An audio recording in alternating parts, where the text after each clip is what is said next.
Hello, light people. Self-help books are a great way to learn how to improve yourself. But do you know the best way to read them? How do we obtain from books the real things that we need in order to grow as a person? I'm gonna tell you the system I use, and then the most important thing about it. The first thing is the book choice.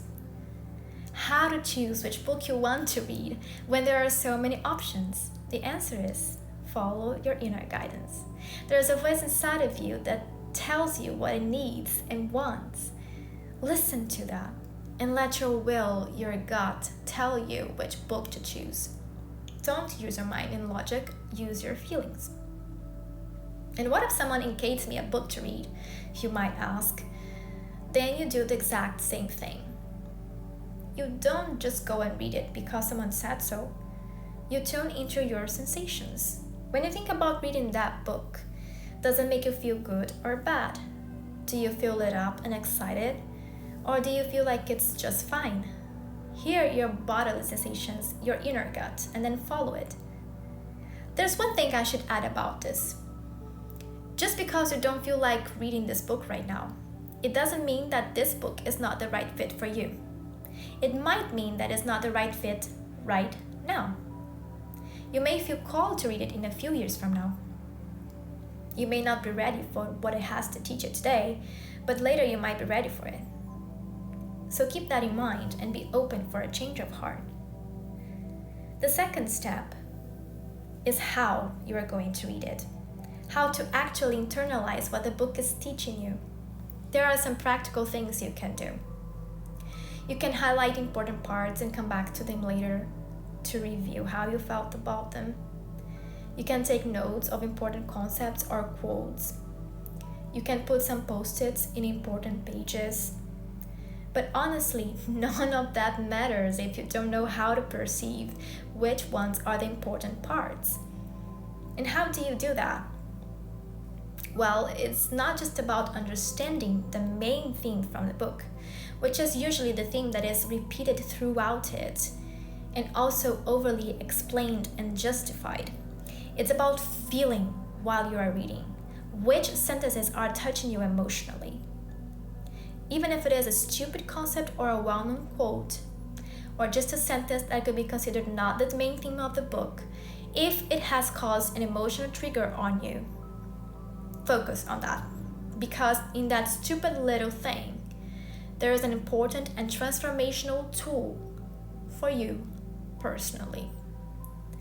While reading, focus on what triggers you, in a good or in a bad way, and then process that information. Try to understand why you felt the way you felt it, and what you can do about it.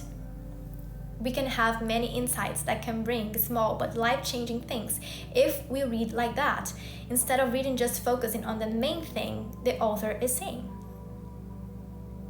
The third and final step is to act. You understood the main theme of the book. You learned new things about yourself by analyzing the triggers you had while reading. And now you are going to change the way you do things. We can never change the way we do things if we never see them. But just acknowledging them doesn't bring any actual change. Action is required. Even if it is a small action. Even if it is a baby step. In fact, in my experience, taking small steps towards change usually works very well, because you remove the resistance from the brain.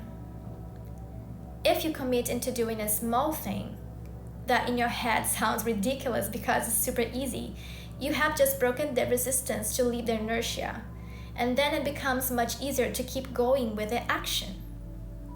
Another important thing to add is that you don't have to do the exact steps the book tells you to. You can personalize it for you. Find what works for you.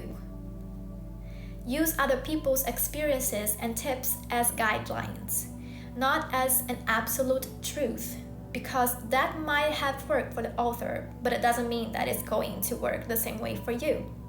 Experiment with things and make them specifically for your own life.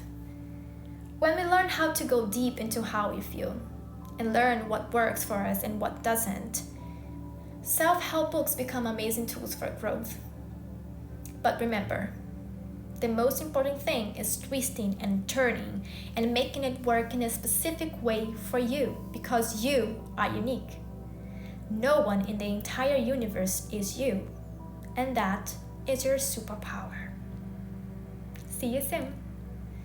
Much love, light, and truth.